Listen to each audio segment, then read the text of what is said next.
Hello everyone, welcome to Toyeen Talks. How you doing?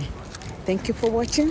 Till I'll see you in my next video. Stay safe, stay blessed. I love you.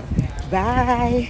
Begging the police. We are using this platform, this opportunity to say police, Nigerian police, please and please, they should try and do more. They have been working, yes, we love their work and they have been working. We are begging now that we that want the justice, we are begging, we are asking them to do their work. They should put more effort so that we can know that, okay, this is what our Nigerian government have done for us. Thank you very much.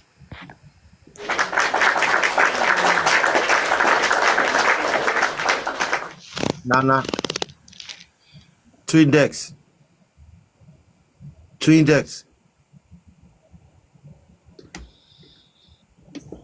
Yeah, Nana. Justice will stand.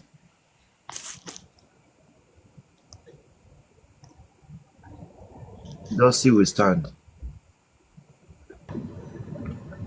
Mo ń drive lọ, màá sọ̀rọ̀ ẹ kàn fún mi few minutes.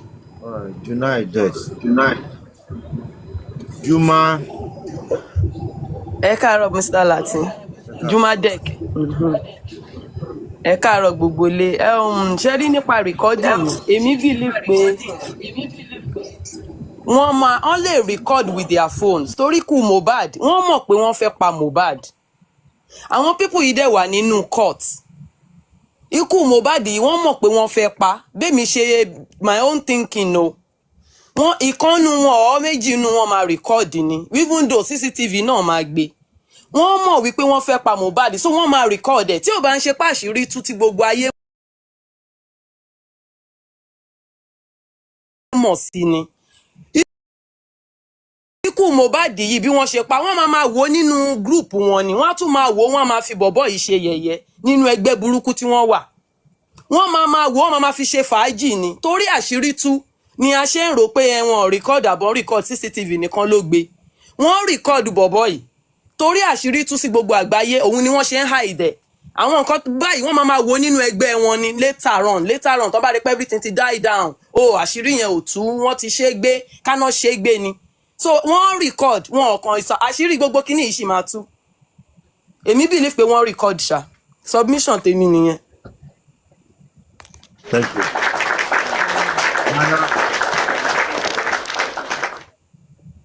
Nana, unmute yourself. Or Twindex. King Sly.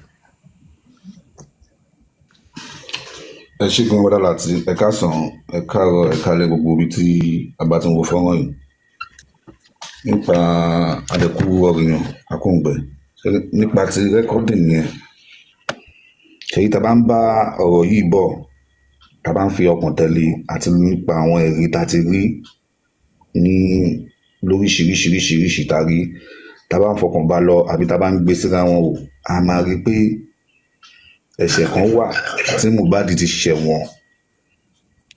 Àkọ́kọ́ ibi tí ó ti sọ fún ọ̀rẹ́ ẹ̀ kan ipò òun máa ju ọmọ sómi láì jẹ́ pé ọjọ́ yẹn ti ṣẹlẹ̀. Nínú interview kan tí VDM ṣe fún pẹ̀lú Maisi Sọ́ńbẹ̀ Maisi ò dẹ̀ sínú ilé kò sí níbẹ̀ ìgbà tí Mohbad kú. Mohbad dẹ̀ ti ṣí ẹ̀ tọ́tì yẹn pẹ̀lú ọmọ Maisi rí.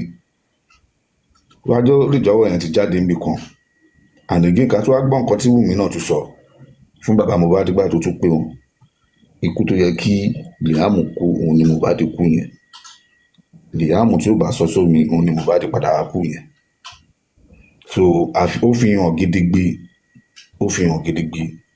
pé kò ṣe pé ikú Ọlọ́run ló pa Mohbad. Àdáwọ́jọ àmú mi ò lè dá nìkan pa Mohbad, àdáwọ́jọ pa ni.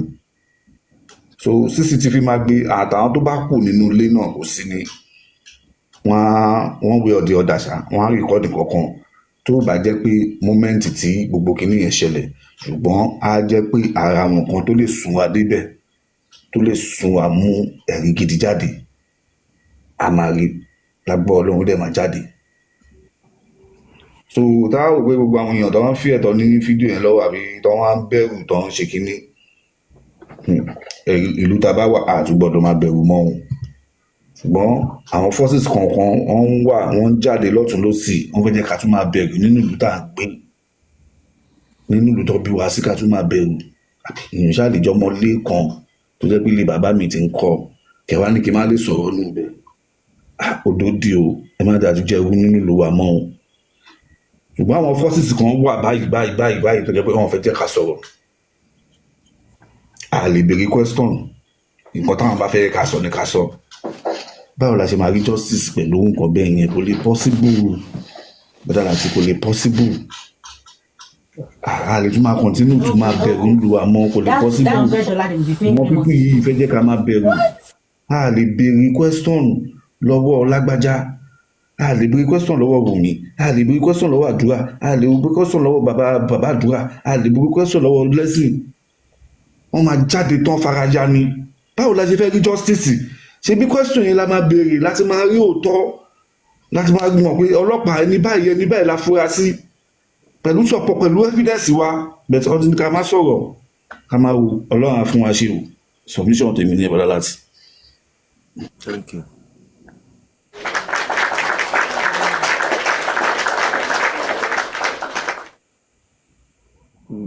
Godina.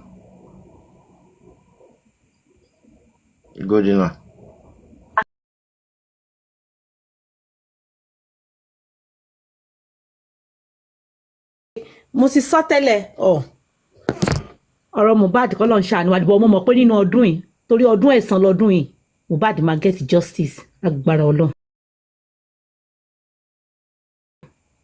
ó máa get justice ó kàn lè pẹ́ ni gẹ́gẹ́ bí ọ̀rọ̀ sísà kan sọ lẹ́ẹ̀kan tó ní pé káwọn Nigerian police kan torí Ọlọ́run kan jọ kan ṣàánú wa wàhálà yìí náà pọ̀ kò sẹ́ni tó lè sùn kò sẹ́ni tó lè wo oníkálukú lè jẹun kan jọ mo tún gbọ́rọ̀ bàbá yẹn láàárọ̀ yìí lóòótọ́ bẹ́ẹ̀ ṣe ń play ọ̀rọ̀ yìí omi tún lé sí mi lójú bí mo ṣe ń gbọ́ orin yẹn kò sí ẹni.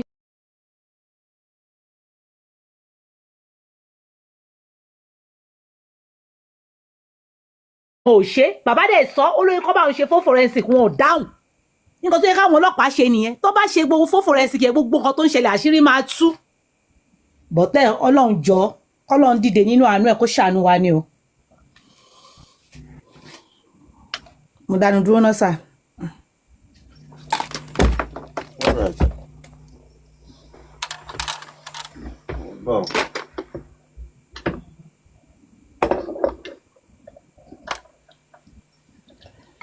In other words,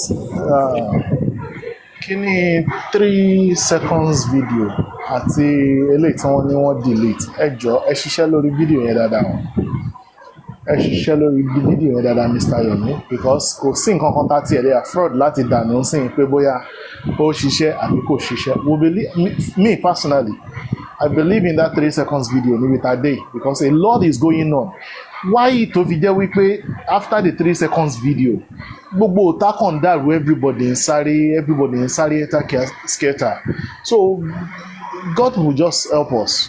God will help us. For me, still yet up till now, I believe in that 3 seconds video because ó ní fúnra sí gidi gan díù táwọn èèyàn wọ́n fi ń ṣe lórí ọ̀rọ̀ fídíò yẹn so ó ní fúnra sí so God bless those who are working on it and I pray that they will give us the true real one justice that bèrè and they will láti gbogbo kínní tí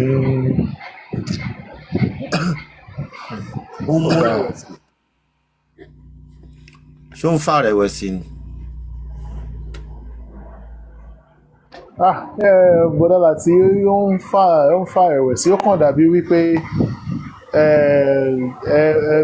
gbọ́ pé wọ́n gbá mi létí get ẹ wá bọ́ síwájú mi pé no ta ló gbá onílé létí ẹ fẹ́ bẹ́ni ẹ fà á ọkàn wá fàyín láṣọ wá ní pé ẹ wá ta ló rán yín iṣẹ́ so it's kind of annoying. God will help us.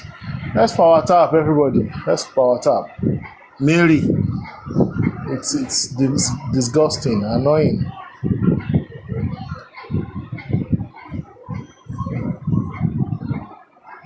Mary.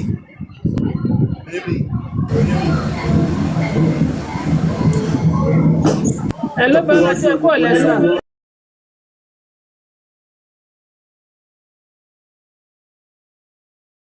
Well trained and come from a home where they have principle. They will understand what Onile just said very well.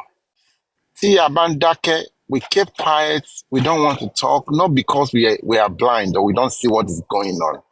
Like we don't know what is going on. Some people are doing this justice to protect some people, to defend. That's all they do. When they see people with a different opinion, they jump out like like I don't want to call names. We don't call names here, and we don't curse. And they just jump out and start to butcher people, start to attack them because they are saying their own opinion, they are saying their own mind. They don't respect people's space, they don't respect people's opinion. It's so sad. Yobani Talarabani Ara Orun, I'm sorry, I don't really mean Mowenya Dada. Yeah, sometimes this seems like that, and that's the truth. To everybody that is supposed that's related to this guy, I'm not excluding anybody, and that is what is happening, and that's exactly what Onile meant. That is the truth, and we cannot. Even the person that spoke last, he said the same thing stylishly, but because people don't want to talk. Because of this attack and everything, batching and everything from some people, because of their own opinion, because of their own observation. And we need to learn to respect people's opinion, people's space in Nigeria. So may God help us, because you can't see, like Bolile said, they slapped him and you now want to defend him. Then he's saying, no, don't. And he's abusing you at the same time for you trying to put your own life, your everything, yourself in risk to defend him. May God help us. And the only person that can stand for Mohbad ultimately is God.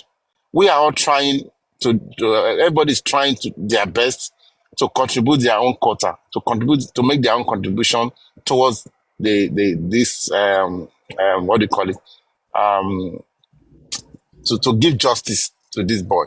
So, and I pray that I will just like I will keep saying that we pray that God will intervene and somehow push someone in power to help in this justice. God will help all of us. Well done.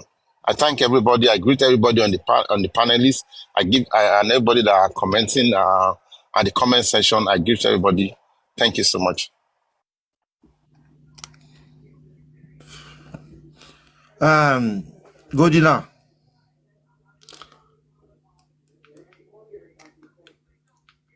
Sir.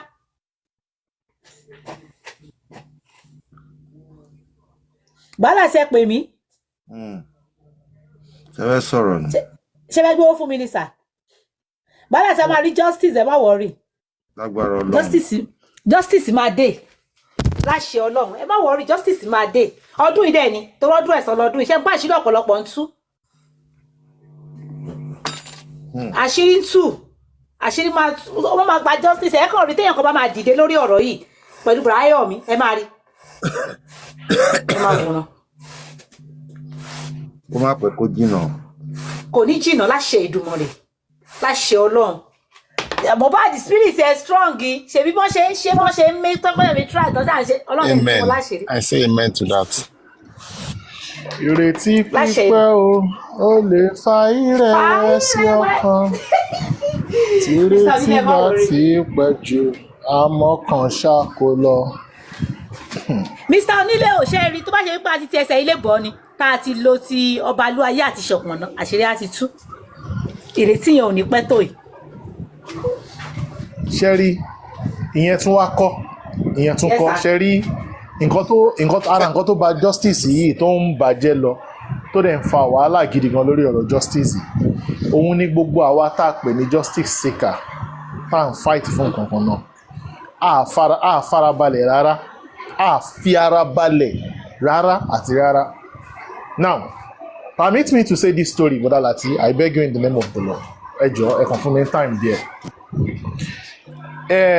Èṣù dúró sáàrin méjì, ó dé fìlà àbètí ajá. Èèyàn kan dúró sápá ọ̀tún, èèyàn kan dúró sápá òsì. Ẹnìkan ní fìlà tí ọ̀gbẹ́ni tó dúró yìí tó dé pupa ni o. Ẹni tó dúró sí apá kejì ó ní rárá, ó ní dúdú ni fìlà yẹn. Instead ká wá farabalẹ̀, ká wá jọ wo bá ṣe lè gẹ́ẹ̀tì nǹkan tó kọ sí ọkùnrin kìíní àti nǹkan tó kọ sí ọkùnrin kejì. Mo rò pé lórí burúkú ni ẹ ṣá, mo rò pé ayé ẹ fẹ́ bàjẹ́, mo ní pupa lèèyàn dé. Ìyẹn náà ni mo rò pé lóṣì ni ẹ, àbáyé ẹ fẹ́ bàjẹ́, mo ní dúdú lèèyàn dé. Instead kan jọ farabalẹ̀ wọn bọ́n ṣe bẹ̀rẹ̀ nìyẹn. Ìyá ẹ, bàbá ẹ, ìpọ̀nrí ìyálà ìyá ẹ, ó tọ̀ọ́lé, ó yàgbẹ́lé, ayé ẹ máa bàjẹ́, ayé ẹ máa, nígbà kan báyìí ó jí tọ́kí, nígbà kan báyìí ó jí chicken, nígbà kan báyìí ó yàgbẹ́lé, á wá bẹ̀rẹ̀ sí ní búra wa léèbú. Ọkùnrin tá ló dúró tó wọ fìlà pupa àdélé tó wọ fìlà dúdú, ó bá bẹ̀rẹ̀ sí ní rẹ́rìn, ó kàn ń jẹ lọ. Meanwhile, there are ways tá fi lè ṣe kíní tá a bá lo ọgbọ́n náà. Tá a bá lo ọgbọ́n, tá a lo làákàyè. Nígbà tá a ti rí pé pupa lélẹ̀ dúdú rẹ̀, even tó bá ṣe níṣe wípé bí ọ̀rọ̀ yẹn ṣe rí, nígbà tí mo tún tọ̀nù sí ẹ̀gbẹ́ kejì, pupa yẹn ó yí síbẹ̀, dúdú yẹn ó tún yí síbòmíì. Ṣe bóun ni mo ti wá wò lápá báyìí, pupa ni dúdú ni. Ṣùgbọ́n tá a bá lo wisdom, tá a dúró, ẹni tó dúró yìí, ẹ jẹ́ ká wá nǹkan tó mọ̀ jẹ fún un. Bí wọ́n ṣe ṣe nínú nǹkan tí mo ti wò, wọ́n lọ béèrè fún nǹkan tẹ́ni yẹn fẹ́, wọ́n lọ gbé síwájú ẹ̀, wọ́n gbé nǹkan tẹ́ni yẹn fẹ́ síwájú ẹ̀, wọ́n béèrè fún nǹkan tó fẹ́. Ó dá ẹni tó ń dà wá láàmú yìí, kí la lè ṣe fún? Wọ́n gbé síwájú ẹ̀, ó wá rẹ́rìn-ín, kíní yẹn lòun wá lọ jókòó tí tó ń jẹ lọ́wọ́. Àwọn méjèèjì wá, ìkan wá dọ́gbọ́n pé kan pé wá wọ́n pariwo wá wò ń bí. Nígbà tí yẹn máa dẹ́gbẹ́ kíní, ó rí pé pupa ni. Ìkejì ní pupa ní lápá bí lóòótọ́, nǹkan tó ń sọ láti jọ ìrá ìtì, kí ló wá ṣẹlẹ̀? Ó yá máa bọ̀. Ìyẹn náà tún fa ẹnì kejì lọ, ó tún mú lọ sẹ́gbẹ́ kejì. Nígbà tí yẹn náà tún máa dẹ́gbẹ́ kejì, yẹn náà tún rí pé dúdú ni kíní yìí lóòótọ́. Nígbà tí wọ́n ti padà fún ẹni tó ń jẹ nǹkan yẹn ní nǹkan tó fẹ́ jẹ, àwọn méjèèjì padà. Ara Yorùbá yẹn ló lọ sí wípé tí ojú bá farabalẹ̀, ó máa rí mú. But instead káwọn méjèèjì farabalẹ̀, káwo bá ṣe lè ṣe, káwo bá ṣe lè wádìí kíní yé pa. Kò sí èébú tá àti ìbúra wa tán, kò sórúkọ tá àti ìpera wa tán, kò sí pé tá àti ìṣẹ́ fúnra wa tán. Kí ló dé? Adẹ̀nájọ́ ń wá nǹkan kan náà, adẹ̀nájọ́ ń ṣe nǹkan kan náà. May the good God just help us on this thing. But àìfarabalẹ̀ wa òun ló pọ̀ jù. Before I went up on a Papariano's platform láàárọ̀ yìí, mo wà forced láti lọ sókè tí mo lọ sọ fún pé káre, mo ṣẹ̀ṣẹ̀ rí ìdí iṣẹ́ tó ń ṣe ni, because ó wá selective justice. Oríṣiríṣi èpè náà gbé lórí kíni, ṣé lórí justice yìí náà? Lórí justice táwọn wáyà bí nǹkan mi, kí ló ṣẹlẹ̀? Where did we get it wrong? Kí ló ṣẹlẹ̀? Nígbà tí a bá jókòó síbí, tá bá analyze wípé ó yá kí ni àwọn nǹkan tá rí, nǹkan bá tá analyze in our own way, bó ṣe yé wa sí. Ìṣẹ̀kẹ́ lómìnà lọ́jọ́ kò analyze bó ṣe yé sí, káwo point tá mú jáde nù tiwa, káwo point tán mú jáde nù tiwa. But ìṣẹ̀ káwa fi ká ẹni yẹn, àwọn máa wá ẹni yẹn wá show tí Bọ́dà Láti ṣe sọ̀rọ̀ báyìí. Nígbà tí Bọ́dà Láti wò báyìí tán wo bí ẹgbẹ́ yẹn, Bọ́dà Láti ò wo studio wọn o, ọ̀tọ̀ ní nǹkan tán wò, wọ́n wo why?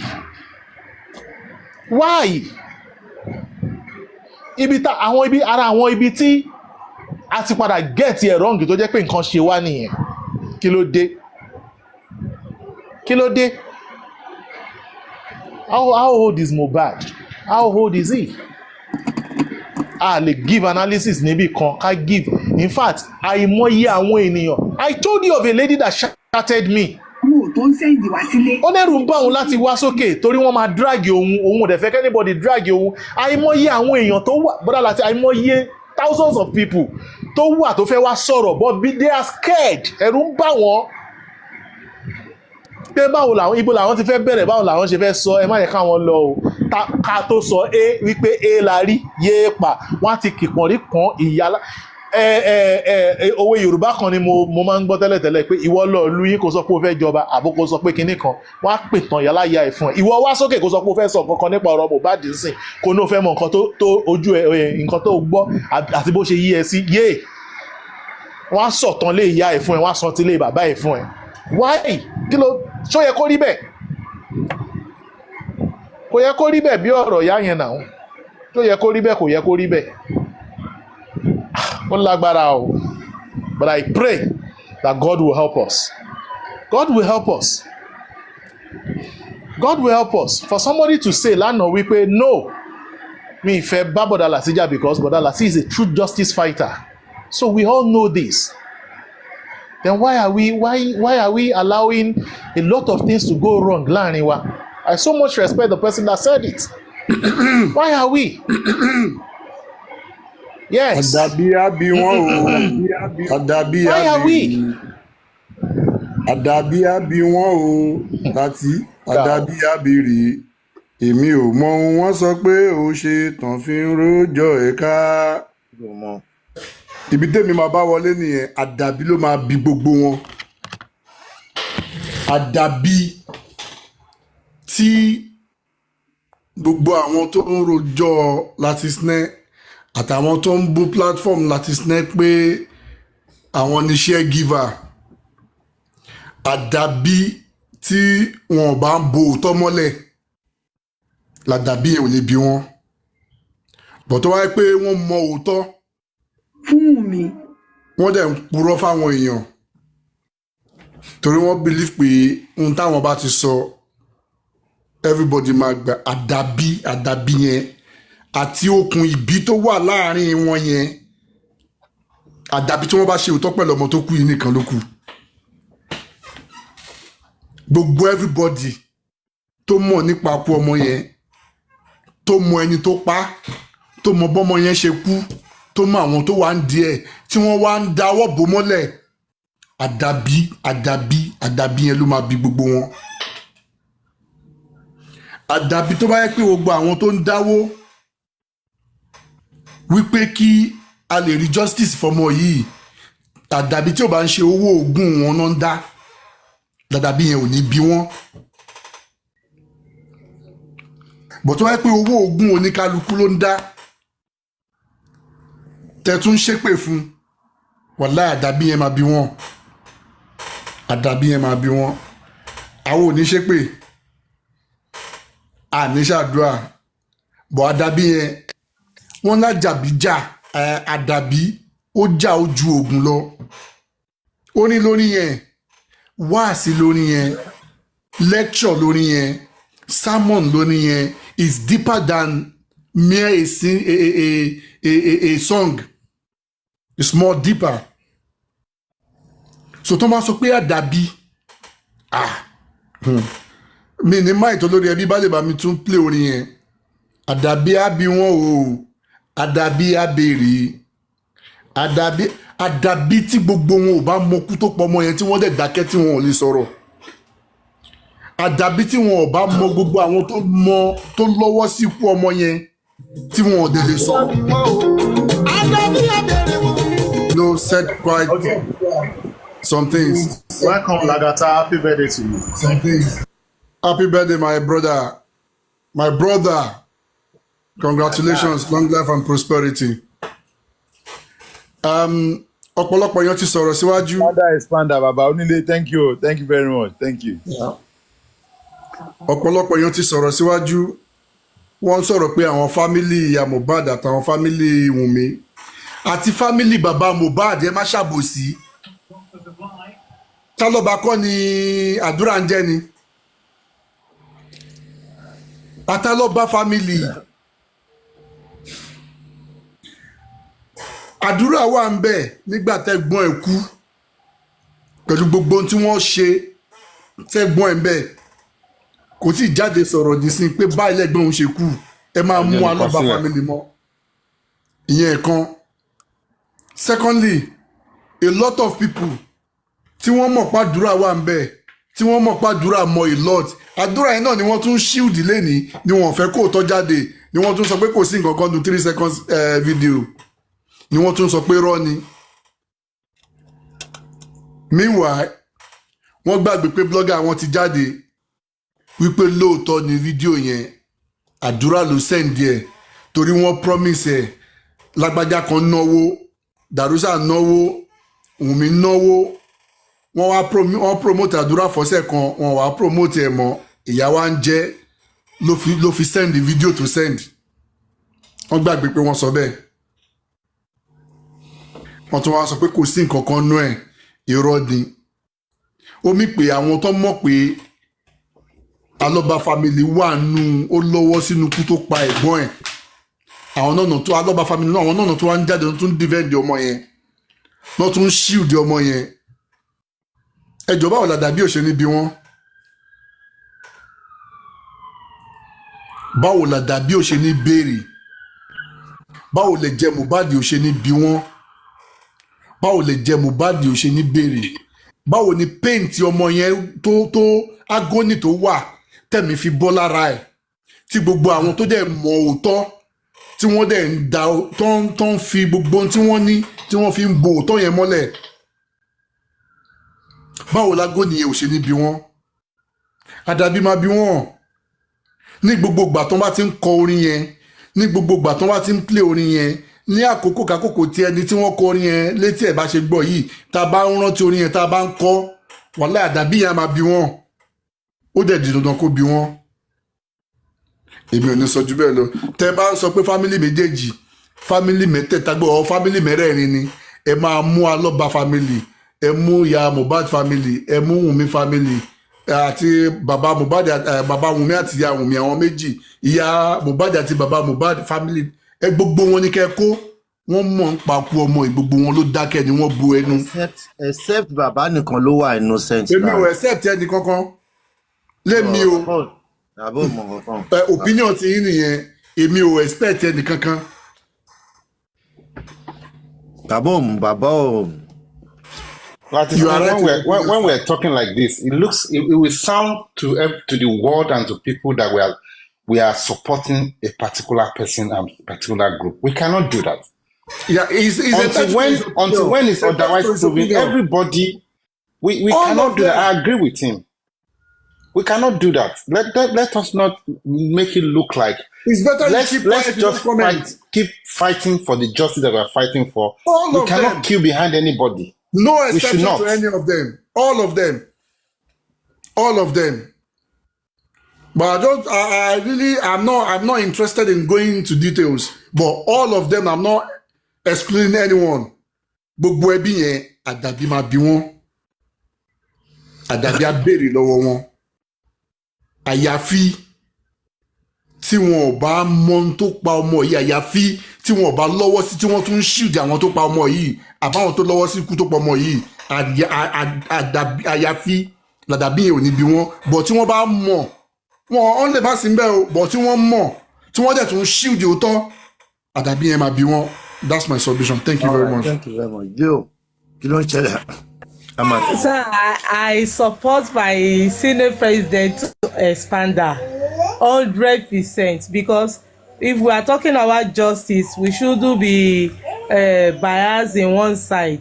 So everybody, if we want real justice and investigation to carry on, everybody are included. Everybody, nobody is extensional from it. Thank you very much. And Mr. Lagata, I've celebrated you this morning. Happy birthday to you once more. Long life and prosperity. Olori Ebi Latisneh, ẹ bá play orin happy birthday fún Mr. Lagata. Ẹ ṣé daddy wa. Ẹ ṣé, God bless you. Mo wá gbàdúrà fún gbogbo wa pátápátá tá a dúró lórí òtítọ́, tá à ń wá justice lótìtọ́ àti lódodo. Tá à ń nọ́ra, tá à ń ná mi ara, tá à ń nọ́ra, tá à ń ná gbogbo ẹ̀, tá à ń ná oògùn ojú wa. Tó jẹ́ pé lórí òtítọ́ là ń dúró fún, tá a dẹ̀ dúró sí pé ibi tí justice ti máa wá, òun là ń wá, pé justice là ń wá fún Mohbad. Mo gbà á ládùúrà fún gbogbo wa pátápátá láìpẹ́ ẹyọkùnrin pé lábẹ́ bó ti wù ká pẹ́ láyé tó ní gbogbo ìgbà tá a máa lò lórókè èkó, ní gbogbo ìgbà tá a máa lò láyé ní agbára Ọlọ́run, a ò ní rí kú ọmọ débi tá a máa fi kú ọmọ wa lókìkí lórúkọ Jésù. Àmín Jésù.